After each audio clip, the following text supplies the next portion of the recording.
بسم الله الرحمن الرحیم. السلام علیکم. زمانم د تحسین الله تاثیر خبره وکړو چې د ایران او اسرائیل ترمنځ جنگ جاری ده او ایران نن په درېیم ورځ باندې هم میزایلي حملې کړي دي او په دغه حملو کې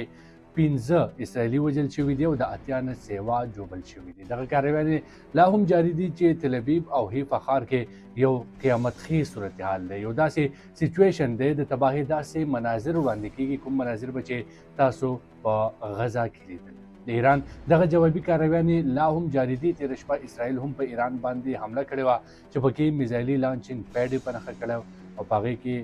دعوه یې کړې ده چې ایران ته نقصان رسېدلی دی، خو دغه نقصان متعلق خبرونه ایران رد کړي دي. بل طرف ته هم خبر دا هم دی چې اسرائیل د ایران آیت الله علي خامنه‌ای د مرګ منصوبه جوړه کړې ده او دغه منصوبه یې د امریکې سره هم شیر کړې وه. په دې باندې د امریکې ریسپانس راغلی دی، تفصیل سره به په دې باندې هم خبره کوو. د دې سره سره بل اهم خبر دا هم دی چې امریکا هم غواړي چې اوس د ایران سره مذاکرات وکړي او چې کوم یورپي ملکونه دي جرمني، فرانس او کینیډا، هغوی باقاعده اعلامیه جاري کړې ده چې په فوري توګه باندې د ایران سره مذاکرات کول غواړي. د دې په شا باندې وجه څه ده؟ آیا د هغه شان صورتحال خو نه دی کوم چې د انډیا سره پاکستان ګڼو؟ انډیا هم دا ګڼلی چې پاکستان دومره مضبوط ملک نه دی، جنګ یې مسرت کړ، چې کله پاکستان لخوا ورته سخترین جواب ملو شو انډیا په شا شو. هم دغه شانتې اسرائیل او ویسټرن کنټریز دا سوچو چې ایران دومره مضبوط نه دی، خو چې کله یې حمله وکړه د ایران لخوا چې کوم سخترین جواب ورته ملو شو په اسرائیل باندې چې کوم حملې شوې، د هغې نه بعد امریکا هم نرمه شوه، د جنګ هغه سوچ ختم شو او یورپي ملکونه هم غواړي چې اوس ایران سره مذاکرات وکړي. په دغه ټول صورتحال باندې به خبره کوو، خو ویډیو کې ډیټیل ته تلو نه مخکې تاسو سره ریکویسټ دی چې زما دا نوی چینل تحسین الله تاثیر سبسکرایب کړئ. د جمعې د ورځ نه شروع شوی اسرائیل او ایران جنگ کې وخت په وخت باندې حملې کېږي دواړو ملکونو لخوا په یو بل باندې، او نن د پیر په ورځ باندې سهار کې ایران مزید میزایلي حملې کړي دي په اسرائیل باندې.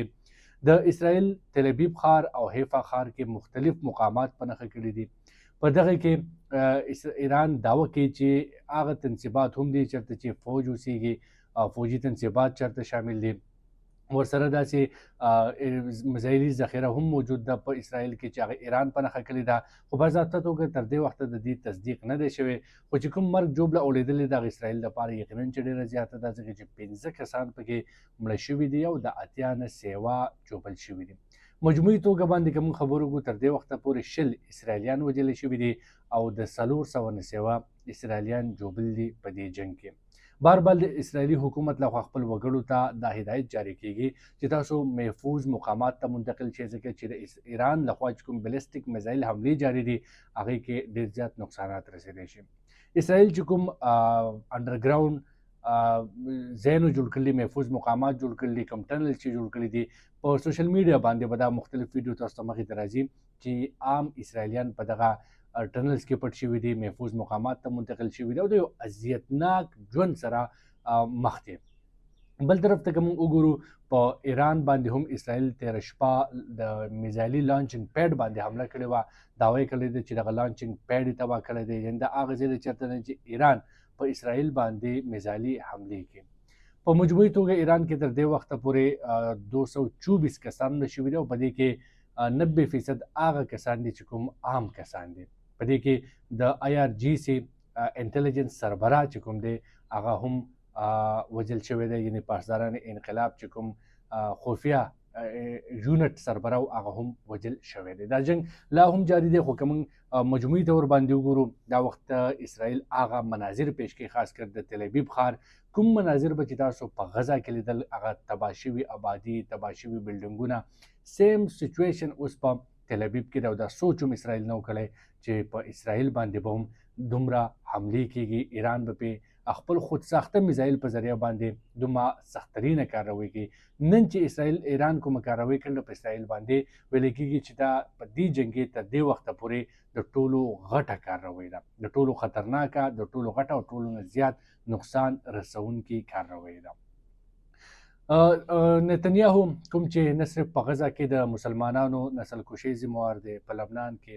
په شام کې، په ایران کې د بېګناه مسلمانانو د قتل ذمهوار دی، همدغه شانتې په اسرائیل کې هم هغه خپل د هغه اسرائیلیانو د قتل ذمهوار هم دی کوم چې په دې جنګ کې مړه کېږي. د هغه اسرائیلیانو د ژوند هم ذمہوار دی کوم چې دا وخت په اذیتناک صورتحال نه تیریږي او یقینا چې دغه پاپولیریټي د مخکې نه هم کمه شوې وه، دغه مقبولیت کې کمی راغلی و. موجوده جنګي صورتحال کې هغه نه خپل اسرائیلیانو هم نفرت شروع کړی دی. که تاسو به کتلي مختلف سی ان ان وګورئ، فاکس نیوز وګورئ یا بي بي سي وګورئ، الجزیره وګورئ، په هغې باندې داسې ریپورټس مخې ته راځي چې کوم مذهبي یهودیان دي هغه خو د مخکې نه د نتنیاهو د نظریې خلاف دي، خو چې کوم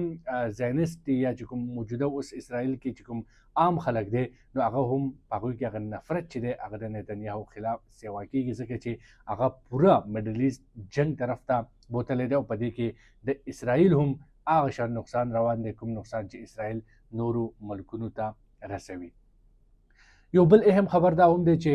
د ایران رهبر اعلی علي خامنه‌ای د قتل منصوبه جوړه کړې شوې ده. که په دې جنګ کې موږ ګورو یا د غزه جنګ نه بعد موږ ګورو د پاسداران انقلاب مشر چې دی هغه قتل کړی شو، د حماس ټول مشران چې کوم لیډرشپ دی هغه قتل کړی شو، د ایران صدر چې کوم تیر کال کې هغه هلیکاپټر حادثه کې هغه قتل کړی شوی. بیا په دې جنګ کې د 2-3 ورځو کې شپږ اهم کسان چې کوم دي هغه د ایران عسکري قیادت چې دی هغه قتل کړی شو،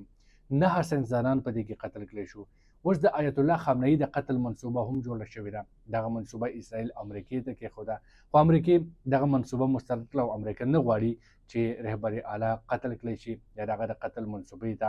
هغه اکزیکیوټ کړی شي. د هغې وجه دا هم ښکاري چې امریکا او اسرائیل دا وخت په ایران کې رژیم چینج غواړي، حکومت بدلول غواړي او که چېرته دومره مشر یعنی سپریم لیډر چې د هغو قتل شي نو دا خلک بیا یونایټ کېږي او کوم اپوزیشن ګروپ چې امریکې تیار کړی دی یا اسرائیل تیار کړی دی هغوی ته د حکومت انتقال چې دی هغه شانتې پوه نه شي، ځکه د عوام همدردانې به هم دغه موجوده حکومت سره وي او هم په دې وجه باندې به د حکومت مضبوط وي، نو ځکه امریکا هم دا نه غواړي. بل طرف ته امریکا صرف دا نه بلکې اوس د مذاکرات دپاره هم تیار شي. د تېر ورځ د ډونالډ ټرمپ دا سټیټمنټ مخې ته راغلی چې امکان دی ډېر زر هغه د اسرائیل او د ایران ترمنځ معاهده وکړي او داسې معاهده وکړي چې لکه څنګه د پاکستان او د ایران د پاکستان او د بهارت ترمنځ کړې وه. ټرمپ دا هم وایي چې د دې لپاره په غټه سطح باندې رابطې روانې دي، ملاقاتونه روان دي او کوشش دا دی چې د دې دا معاهده کامیابه شي او د دې معاهدې یوه ایجنډه ده او هغه ایجنډه دا ده چې ایران به د امریکې، د یورپ او د اسرائیل لپاره خطره نه جوړیږي، ایران به دا ګارنټي راکوي د دې نه بعد به دا جنګ ختمیږي. هم د دغه سچویشن کې د یورپ 3 ملکونه کوم پاور چې دي جرمني، کینیډا، فرانس، هغوی هم دا مطالبه کړې ده، ایران ته پیشکش کړی دی چې موږ مذاکرات دپاره تیار یو، په فوري توګه باندې د مذاکرات وشي او سیم مطالبه د دغه یورپي ملکونو هم ده او هغوی هم دا غواړي چې ایران سره زر تر زره مذاکرات وکړي.